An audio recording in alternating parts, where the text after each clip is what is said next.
하나님의 리듬이라는 제목으로 말씀을 대언하고자 합니다. 하나님이 우리에게 주시는 삶은 초조하거나 또 급하게 서두르는 삶이 아니라 평안한 삶입니다. 또 단순한 삶입니다. 그리 복잡한 삶이 아닌 것입니다. 그리고 침착한 삶입니다. 우리는 미친 듯이 서두르며 살 필요가 없습니다. 왜냐하면 하나님께서 우리 인생의 키를 잡고 계시기 때문입니다. 그러므로 우리가 그런 믿음 가운데 살아가다 보면 우리의 작은 하루의 날이 끝날 때마다 우리는 편안하게 누워 쉴 수가 있습니다. 모든 것이 합력하여 선을 이루실 것을 우리가 믿기 때문입니다. 다윗은 그러한 믿음을 시편 131편에서 이렇게 표현하고 있습니다. 여호와여, 내 마음이 교만하지 아니하며 내 눈이 오만하지 아니하오며 내가 큰 일과 감당하지 못할 놀라운 일을 하려고 힘쓰지 아니하나이다.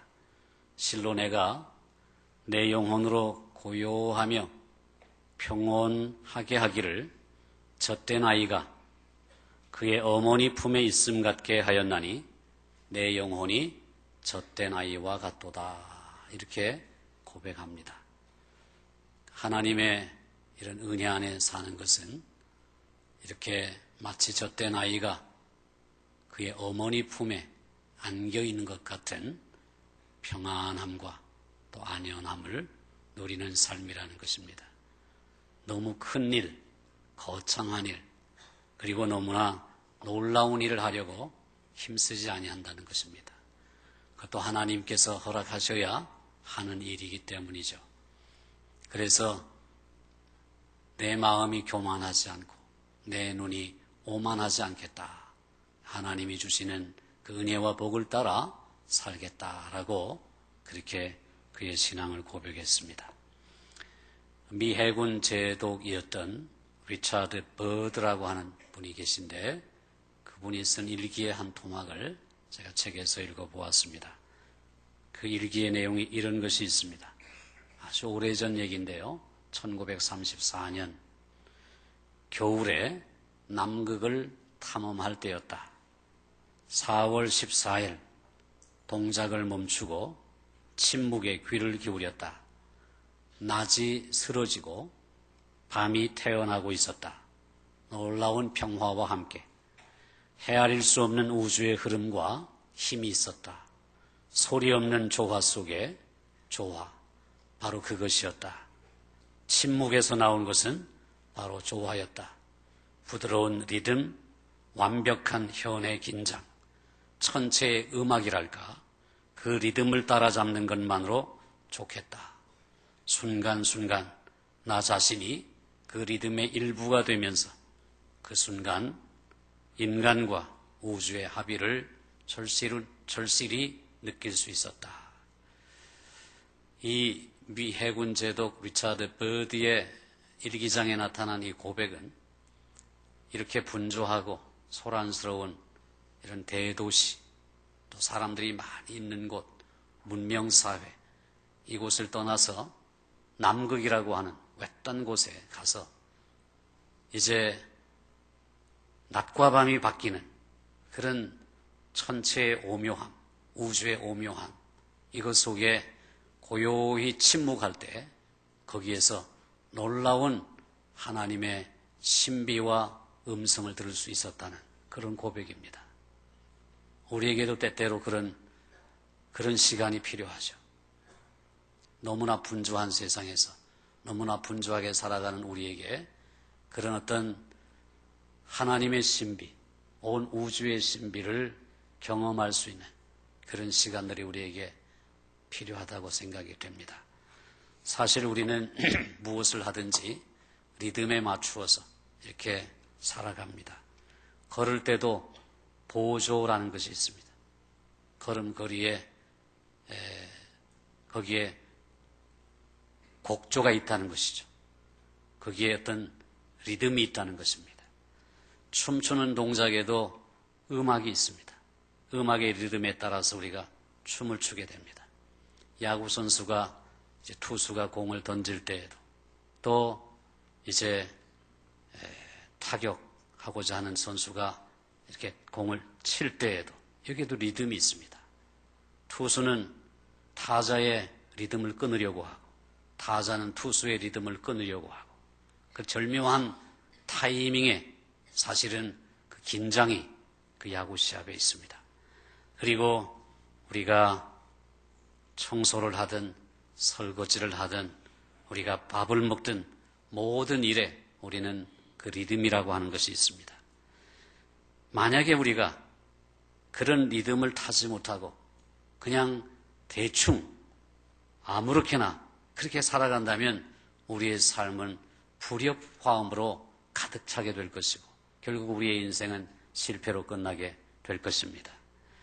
농부도 마찬가지입니다. 아무리 파종기를 잘 맞추어도 수확할 때를 놓치면 소용이 없습니다.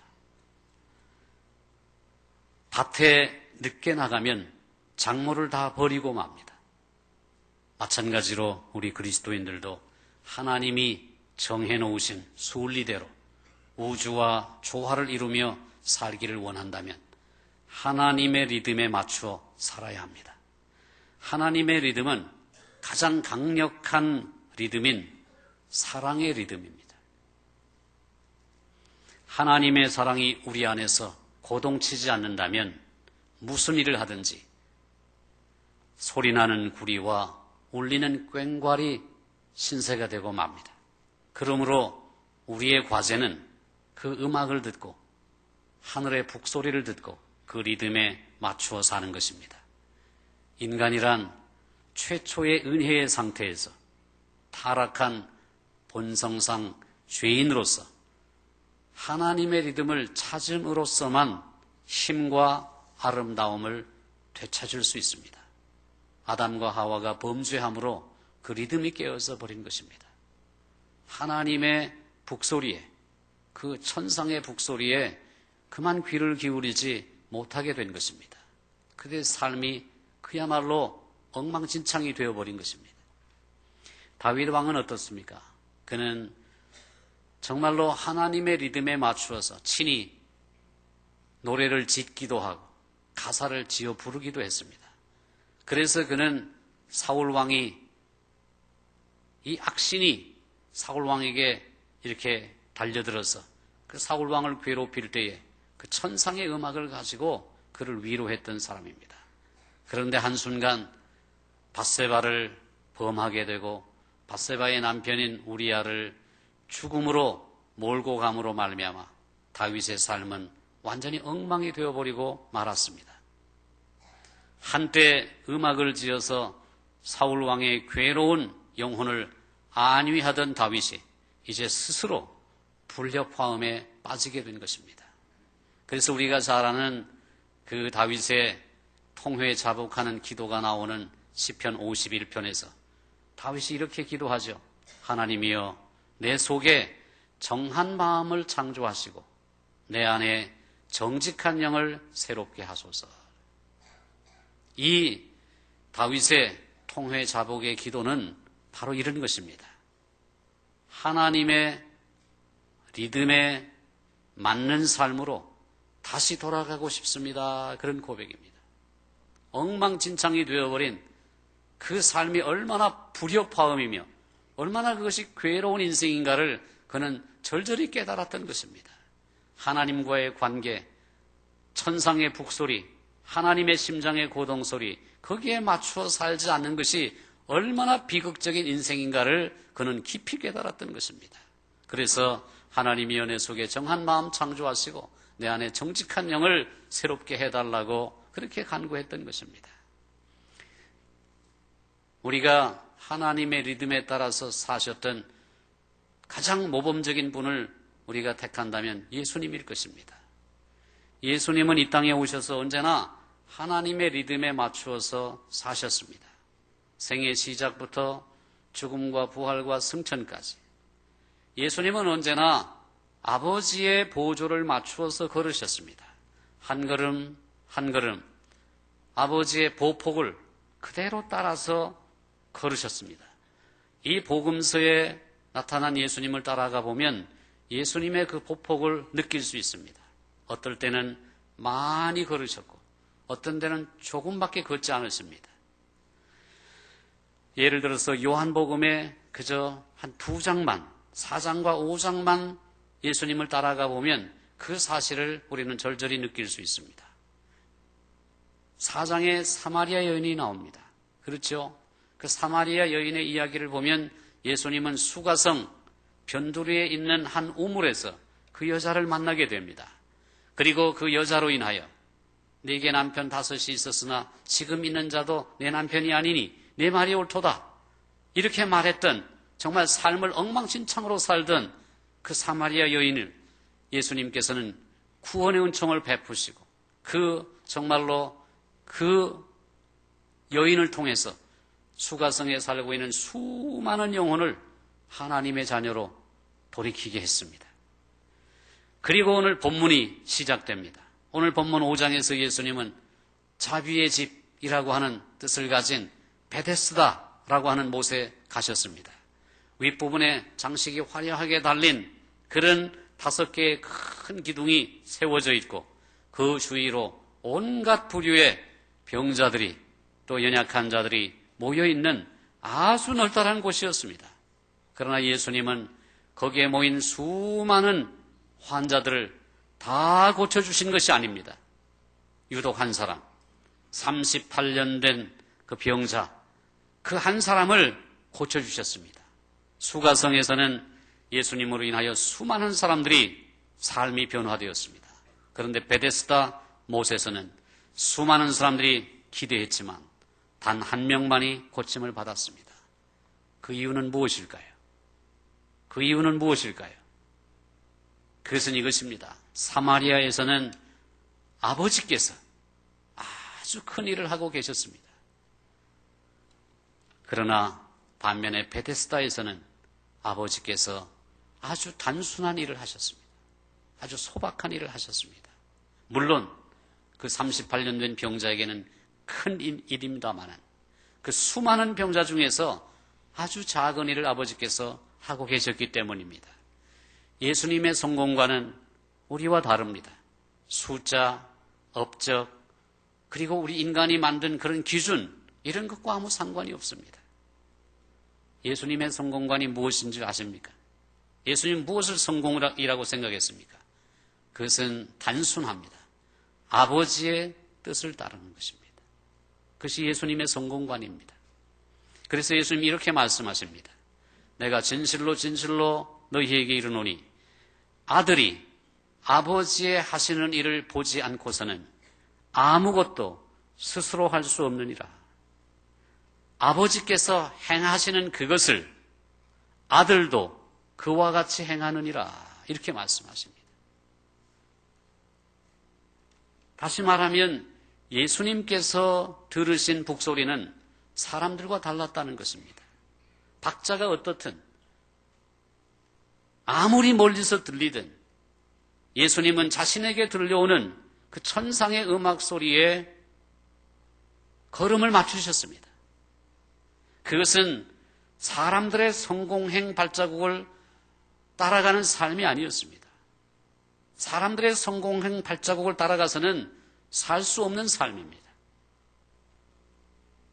아버지의 발자국을 따를 때에만 가능한 일이었습니다. 예수님께서는 베데스다 못에서 38년 된 병자를 고쳐주셨습니다. 그것은 아버지께서 그 일을 원하셨기 때문입니다. 그런데 그 병자를 고치신 사건이 논란거리가 되었습니다. 왜 그렇습니까? 그날은 안식일이었기 때문입니다. 안식일에 병자를 고친다고 유대인 종교 지도자들이 큰 소리로 떠들어댔습니다. 예수님을 비방했습니다. 유대인들은 그 치유의 사건이 노동의 요건에 해당된다는 것입니다. 따라서 그날은 안식일이었는데 안식일에 노동을 했으니 법을 어겼다는 것입니다. 이렇게 비난하는 자들을 향해서 예수님의 반응은 어떠했습니까? 예수님이 어떻게 말씀하십니까? 내 아버지께서 이제까지 일하시니 나도 일한다. 내 아버지께서 이제까지 일하시니 나도 일한다. 율법의 조문이 중요하지 않은 것입니다. 아버지께서 일하시니까 나도 맞춰서 일하는 것입니다. 아버지께서 걸어가시니까 나도 뒤따라가는 것입니다. 예수님은 바로 그렇게 철저하게 하나님 아버지와 보조를 맞추시며 걸어가셨습니다. 우리에게 요구하시는 것도 그 이상 그 이하도 아닙니다. 아버지께서 이제까지 일하시니, 내 아버지께서 이제까지 일하시니 나도 일한다. 이런 삶을 우리가 살아간다면 그것이야말로 참으로 복된 삶일 것입니다. 그렇게 아버지와 보조를 맞추며 아버지의 뜻을 행하여 그 아버지를 기쁘시게 하는 여러분 되시기를 주의 이름으로 축원드립니다. 예수님께서 우리에게 요구하시는 것이 바로 그런 것입니다. 우리는 산상수훈에서 그 예수님의 우리를 향한 요구를 보게 됩니다. 오리를 가게 하는 자와 심리를 동행하라. 그 당시 로마법에서 로마 군인들이 길 가던 사람들을 붙잡아다가 어느 누구든지 오리까지 가게 했습니다. 부역을 시킬 수 있었다는 말이죠. 그게 합법적이었습니다. 그러나 오리 이상을 시킬 수는 없었습니다. 그런 로마 법의 한도 내에서 길을 가다가 로마 병정이 나를 붙들고 이놈아 이리 와라. 그리고 이 무거운 짐을 지고 저기까지 운반해라. 이렇게 시키면 어쩔 수 없이 순종을 해야 됩니다. 보통 사람들은 어떻게 생각합니까? 재수없이 걸렸다. 내가 바빠 죽겠는데 하필이면 나를 불러서 이런 일을 시키나. 이러면서 투덜댔을 것입니다. 불평했을 것입니다. 그런데 예수님은 바로 그런 상황에서 오리를 가게 하면 심리까지 동행하라. 그렇게 말합니다. 그 말씀은 무슨 말입니까? 세상의 보조를 뛰어넘어서 멀리 하늘에서 들려오는 그 북소리에 걸음을 맞추라는 것입니다. 우리가 그렇게 살아갈 때 세상 사람들이 놀라게 되는 거죠. 저는 어떤 사람이기에 저런 상황에서 콧노래를 부르며 오리가 아니라 심리까지 갈 수 있는가? 이것을 보고 깜짝 놀란다는 것입니다. 세상 사람들이. 왜냐하면 우리는 세상의 북소리에 장단을 맞추는 것이 아니라 하늘의 북소리에 하나님의 리듬에 맞추어 살아가는 사람들이기 때문입니다. 오른편 뺨을 치는 자에게 왼쪽 뺨도 돌려대고 송사를 당했을 때 속옷을 가지고자 하는 사람이 있다면 겉옷까지 벗어주라. 이런 말씀은 이 세상에서 우리의 삶을 하나님 아버지의 심장에서 고동쳐 나오는 영원한 리듬에 맞추어 살라는 예수님의 말씀인 것입니다. 예수님께서 시종일관 들으셨던 그 음악이 간혹 우리에게도 조금씩 들려올 때가 있습니다. 어떻게 그런 일이 가능할까요?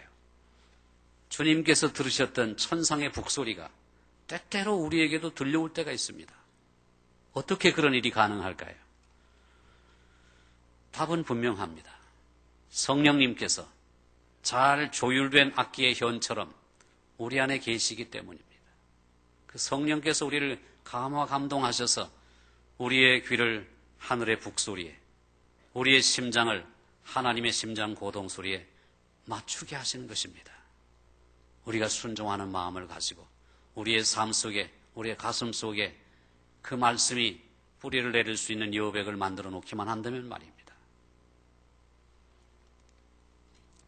C.S. 루이스는 그러한 음악의 순간적 특성을 이렇게 묘사했습니다. 한때 우리의 영혼을 깊이 소유한 모든 것들도 그것에 비하면 기껏해야 힌트에 불과하다. 감질나는 눈요기, 제대로 지켜진 적이 없는 약속, 귀에 잡히는가 싶게 사라져버린 메아리에 지나지 않는다는 것을 깨닫는다. 그러나 정말 제대로 오기만 하면 사라지지 않고 커져서 마침내 소리 자체가 되는 메아리가 언제고 오기만 하면 누구나 대번에 알아볼 수 있다. 그때는 전혀 의심 없이 이렇게 고백하게 된다. 나는 바로 이것을 위해 지음받은 존재이다. 세상의 분주함 속에서 그런 음성을 듣지 못한다는 것입니다. 우리가 고요하게 천상의 북소리에, 하나님의 심장의 고동소리에 귀를 기울이게 되면, 하나님께서 바로 이것을 위해서 나를 지으셨구나. 하나님께서 바로 이것을 위해서 나를 이 땅에 보내셨구나. 하나님께서 바로 이것을 위해서 나를 이 자리에 있게 하셨구나 하는 것을 우리가 깨닫게 된다는 것입니다. 바로 그 천상의 북소리가 우리 귀에 들리기 시작하면 그 전까지 우리가 그렇게 우리의 영혼을 깊이 소유하고 송두리째 내 마음을 빼앗아갔던 그 모든 것들도 기껏해야 감질나는 눈요기에 불과하다는 것입니다. 그저 살짝 들렸다가 사라지는 메아리에 불과하다는 것입니다. 그 천상의 북소리를 듣게 되면, 하나님의 심장의 고동소리, 하나님의 리듬을 우리가 듣게 되면 우리의 삶은 놀랍게 변화된다는 것입니다. 내가 바로 이런 목적 때문에 지음받았고 이런 목적 때문에 내가 여기에 존재하는구나 하는 사실을 깨닫게 된다는 것입니다. 이런 경험이 누적될 때에 우리는 다윗과 같이 이렇게 고백하게 됩니다. 마치 어린아이가, 젖된 아이가 어머니의 품에 안겼을 때에 가장 평안하고 가장 안전한 것처럼 우리가 하나님의 리듬에 맞추어 살 때에 우리는 너무나 크고 놀라운 일 기대하지 아니하고 그래서 하나님이 내게 주신 분복대로 그런 삶을 살면서도 하나님의 심장의 고동소리에 내 발걸음을 같이 맞추고 그 하나님의 리듬에, 천상의 북소리에 우리의 삶의 보조를 맞추게 되면 우리는 그렇게 분주함 속에서도, 이 혼란한 세상 속에서도 평안을 유지하고 요동하지 않는 믿음의 삶을 살아갈 수 있다는 것입니다. 이런 삶을 여러분들이 사모하시기를 바랍니다. 그렇게 살아가시기를 바랍니다. 우리가 잘 아는 알베르트 슈바이처는 원래 이제 신학을 공부했습니다. 또 철학도 공부했습니다. 그리고 음악을 좋아했습니다. 아주 멋진 오르간 연주자였습니다. 그리고 그가 이제 아프리카에 관심을 갖게 되면서부터 그는 의학을 공부해서 의사가 되었습니다. 참 칭호도 많죠. 신학자요, 또 철학자요, 음악가요, 그리고 의사였던 이 알베르트 슈바이처. 그는 자신의 삶을 향한 하나님의 부르심을 확실하게 이렇게 느꼈습니다. 그런데 그의 확신은 하루아침에 온 것이 아닙니다. 오랜 세월의 묵상을 통해서, 오랜 세월의 기도를 통해서 그에게 찾아온 것입니다. 그는 이렇게 말했습니다. 누구든지 나와 복음을 위하여 제 목숨을 잃으면 구원을 얻으리라. 예수님께서 하신 이 말씀이 나에게 주는 숨은 뜻을 찾고자 나는 오랜 세월 동안 부단히 노력해왔다. 누구든지 나와 복음을 위하여 제 목숨을 잃으면 구원하리라. 이 말씀이 내게 어떤 의미가 있는가? 이 말씀이 내게 어떤 도전이 되는가? 거기에 숨어있는 뜻을 찾고자 오랜 세월 동안 기도하고 묵상해왔다는 것입니다. 그런데 그 후에 그는 이렇게 말하죠. 그 답을 이제야 찾았다. 이제 나의 외적인 행복뿐만 아니라 내면의 행복을 찾은 것이다. 내 앞날을 위해 계획된 활동의 특성은 아직 내게 분명하지 않지만 한 가지 분명한 것은 내가 직접 사람을 섬기는 일에 하나님께서 나를 부르셨다는 것이다. 어느 지역이라도 세상에 전혀 알려지지 않은 그런 지역이라도 상관없다. 나를 부르시는 그곳이 있다면. 그게 알버트 슈바이처의 고백입니다. 슈바이처는 자신이 유럽의 풍요로운 그 학문의 세계를 떠나서 아프리카 야생의 정글로 하나님께서 부르신다는 사실을 오랜 기도와 묵상 끝에 분명히 알게 되었습니다. 그것이 하나님의 부르심이라는 확신을 갖게 된 것입니다. 제 목숨을 잃는 것이 하나님께서 그에게 원하신 것입니다. 그리고 아프리카 땅이 하나님이 그에게 그의 목숨을 잃어야 할 장소라고 말씀하신 것입니다. 그래서 그는 38살 때에 아프리카 가봉의 랑바레네라는 곳에 가게 됩니다. 그리고 거기에서 드러나지 않는 사랑으로 아프리카 사람들을 평생 섬겼습니다. 귀한 분이죠. 그의 삶은 우리 마음에 하나님의 말씀이 뿌리 내릴 그 묵상의 여백이 주어질 때에 맺힐 수 있는 열매의 귀한 모범이 되었습니다. 슈바이처 박사는 많은 일화를 남긴 사람입니다. 우리에게 잘 알려진 일화 가운데 이런 것이 있습니다. 그는 1952년에 노벨 평화상을 타게 됩니다. 그 시상식에 참석하기 위해서 아프리카를 떠나서 프랑스의 파리까지 갑니다. 그 파리에서 이제 기차를 타고 덴마크로 갈 계획이었습니다.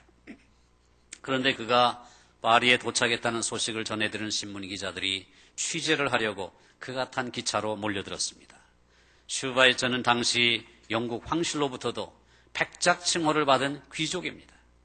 그래서 취재 경쟁에 열중한 기자들이 한꺼번에 특등실로 우르르 몰려 들어갔습니다.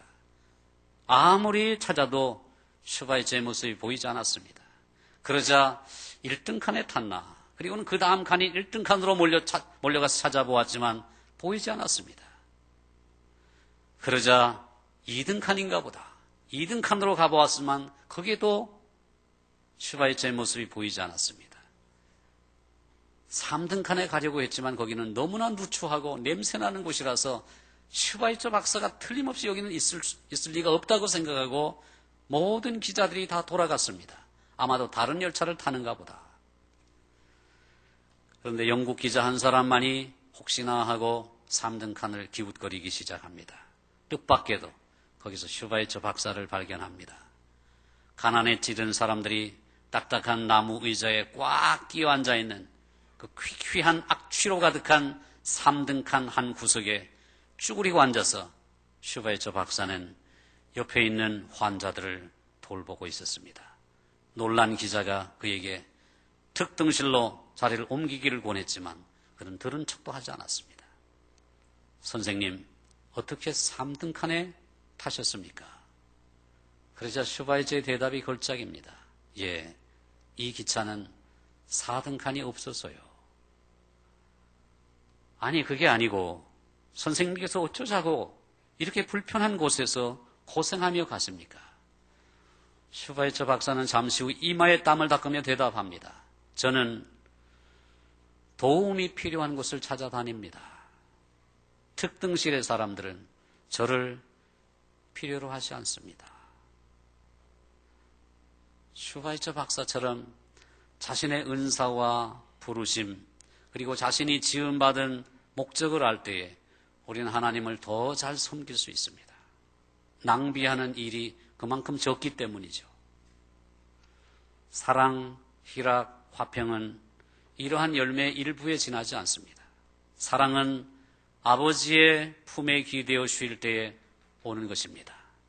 희락은 아버지의 심장의 리듬을 잡을 때에 오는 것입니다. 화평은 그 리듬에 맞추어 살 때에 오는 것입니다. 바로 그 친밀하고 따뜻한 관계 속에서 우리는 자신이 지금 하나님이 뜻하신 인생을 살고 있다는 확신을 얻을 수 있습니다. 그것이 어머니의 삶인지 거룩한 성인의 삶인지 하나님만 아십니다. 그러나 그분의 무릎에 기어 올라가서 그 가슴에 머리를 누이고 귀 기울일 때 하나님 우리에게 말씀해 주십니다. 내가 너를 사랑한다. 내가 바로 이 일을 위해서 너를 지었단다. 그래, 나의 심장 고동에 맞추어 살아가 보렴. 그러면은 세상이 줄 수 없는 평안이 내게 있을 것이다. 우리 주님은 그렇게 우리에게 말씀하시는 것입니다. 제가 좋아하는 전업 크리스천 작가가 있습니다. 그분이 고등학교 시절에 한 젊은 신학도를 통해서 예수님을 만났습니다.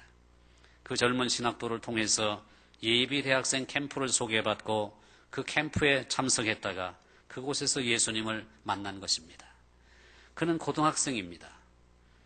그는 아직 조금밖에 모르는 그의 인생을 또 아직 조금밖에 모르는 예수님께 다 드렸습니다. 그리고 드리기로 작정했습니다. 대단한 것은 못 되지만, 고등학생이 뭐가 있겠습니까? 대단한 것은 못 되지만, 혹 주님께서 원하신다면, 또 어떤 식으로는 쓰실 수만 있다면, 내가 가진 것은 다 예수님의 것이라는 생각이 들었습니다. 그래서 자기 인생에 대해서도 조금밖에 모르고, 예수님에 대해서도 아직 조금밖에 모르지만, 그 조금밖에 모르는 인생을 조금밖에 모르는 예수님께 다 드리기로 결단했습니다. 얼마나 놀라운 일입니까? 그리고 그 이후에 그는 기독교 동아리에 가입하여 활동하게 되었고, 그 소중한 모임을 통해서 인생에서 가장 소중한 사람을 만나게 되었습니다. 바로 훗날 그의 아내가 될 사람이었습니다. 아내도 그가 만난 그 신학도에게 복음을 들은 그 다른 사람이 그 아내에게 복음을 전해서 아내도 복음을 듣고 신실한 그리스도인이 되어 있었습니다. 그런데 이 전업 크리스천 작가가 고등학교 시절 캠프에 참석해서 그를 변화시켰던 그 놀라운 매체가 되었던 것은 다른 것이 아니었습니다. 뜻밖의 한 곡의 음악이었습니다. 한 곡의 음악. 그 음악을 듣고 그는 삶이 바뀌었습니다. 그 노래의 가사가 이것입니다. 나는 너를 사랑한단다. 나는 내게 관심이 있단다. 너는 내게 소중하단다. 내가 겪고 있는 아픔도 내게 소중하단다. 내가 겪고 있는 고민도 내게 소중하단다. 네 삶은 하나님께 성스럽고 소중한 것이다. 하나님은 너를 위한 미래를 갖고 계신다. 너를 위한 계획과 희망과 꿈과 그리고 축복을 갖고 계신다. 이것이 그가 은혜를 받고 변화되었던 매체가 된 음악의 가사입니다. 단순한 이 노래 하나가 그의 삶을 송두리째 변화시킨 것입니다. 훗날 그는 아내와 결혼하여 4명의 자녀를 낳습니다. 어느 아내와 그 4명의 자녀 중 3명의 자녀를 데리고 어떤 수련회에 참석하고 있었습니다. 우연찮게도 그곳에는 자신에게 복음을 전했던 그 젊은 신학도가 참석하고 있었습니다. 이젠 세월이 지나서 나이가 지긋한 목사님이 되어 있었습니다. 그 목사님을 발견한 아내가 달려갑니다. 그리고 목사님께 이렇게 말합니다. 목사님은 저를 모르실 거예요. 그런데 오래전부터 전 목사님을 만나고 싶었어요. 그리고 목사님께 꼭 드리고 싶은 말씀이 있었어요. 아내는 심장이 쿵덕쿵덕 뜁니다. 얼마나 흥분했든지, 얼마나 감정이 복받쳤는지. 계속해서 이렇게 말합니다. 목사님은 제 가장 소중한 이 남편을 그리스도께로 인도하는 통로가 되셨어요. 그리고 저를 그리스도께로 인도했던 그 인도자도 목사님께서 그리스도께로 인도하셨고요. 그런데 그 인도자가 저를 그리스도께로 인도했으니 목사님은 저와 제 남편의 신앙의 선조입니다. 목사님 보세요. 여기 우리 아이들 셋이 있어요. 첫째 아이는 참석을 못했어요. 그런데요, 얘는 둘째 아이예요. 근데 얘가 예수님을 알아요. 얘가 셋째 아이인데요, 얘도 예수님을 알아요. 얘가 막내 넷째예요. 얘도 예수님을 알아요. 그리고요, 여기 참석하지 못한 우리 큰딸도 예수님을 알아요. 우리 식구 모두가 목사님 덕분에 예수님을 알게 되었어요. 정말 감사해요. 정말 고마워요. 너무 감사해요. 목사님과 그 아내는 부둥켜 안고 오래 감격의 눈물을 흘렸습니다. 사랑하는 성도 여러분, 이것이 하나님의 사랑의 그림이요, 그 사랑이 우리 주변 사람의 삶 속으로 흘러넘치게 되어 있는 본연의 아름다운 모습입니다. 우리에게 그 사랑은 온 우주에서 가장 위대한 노래로 다가오는 것입니다. 그 노래를 세련되게 부르는 것은 중요하지 않습니다. 가슴으로 뜨겁게 부르는 것이 중요합니다. 우리 그리스도인들이 하나님과 이웃을 향한 사랑으로 연합하여 모일 때에, 그때가 바로 우리가 아버지의 심장박동에 박자를 맞추게 되는 때입니다. 그때가 바로 우리의 삶이 온 세계가 동작 그만, 동작을 멈추고 들을 만큼 아름다운 노래가 되는 때입니다. 세상이 우리의 노래 가사를 이해하지 못할지도 모릅니다. 듣고 나서도 별일 아니라는 듯이 전에 하던 일로 돌아갈지도 모릅니다. 그럴지라도 때가 되면 세상 사람들은 자기들이 들은 그 음악이 자기들 중 누구도 감히 꿈꾸지 못했던 어딘가 훨씬 높고 먼 곳에서 온 것임을 느끼게 될 것입니다. 그리고 지극히 짧은 순간 그 음악을 들은 모든 사람들이 가슴 저미는 자유를 맛보게 될 것입니다. 그리하여 예수님이 다시 오시는 그날 우리가 이 땅에서 부르던 가장 정열적인 노래도 한낱 서곡의 콧노래 소리에 지나지 않게 될 날, 그날이 오게 될 것입니다. 그리고 우리는 깨닫게 될 것입니다. 어떤 이들은 처음으로 여기 이 땅에서 우리 삶에 슬프고 때로 어둡던 음률도 실은 하늘의 위대한 고향곡에 깊고 그윽한 선율이었음을 고백하게 될 것입니다. 지금껏 멀리서만 사랑했던 분, 그 예수님을 만나는 날 우리의 두 뺨에는 눈물이 흐르고 우리 입에서는 노래가 터져 나올 것입니다. 한 절 한 절 부를수록 심령이 벅차올라 예수님께 드리는 사랑의 표현이 더욱 절절해지는 영원히 멈추고 싶지 않은 노래, 가장 아름다운 첫 음정을 친히 부르사 우리 모두에게 살아갈 이유를 주신 주님께, 그리고 노래할 이유를 주신 주님께 감사와 찬송을 영원토록 올려드리는 저와 여러분 될 수 있기를 주님의 이름으로 축원드립니다. 하나님의 리듬, 하나님의 심장의 박동, 천상의 북소리, 거기에 맞추어 살아가는 것이 얼마나 복된 삶인지 여러분 이런 삶을 살아보시지 않겠습니까? 이 삶을 사모하시며 여러분의 남은 생에 값진 인생을 살아 하나님께 크게 영광 돌리시는 여러분 모두가 되시기를 주님의 이름으로 축원합니다. 기도하십시다.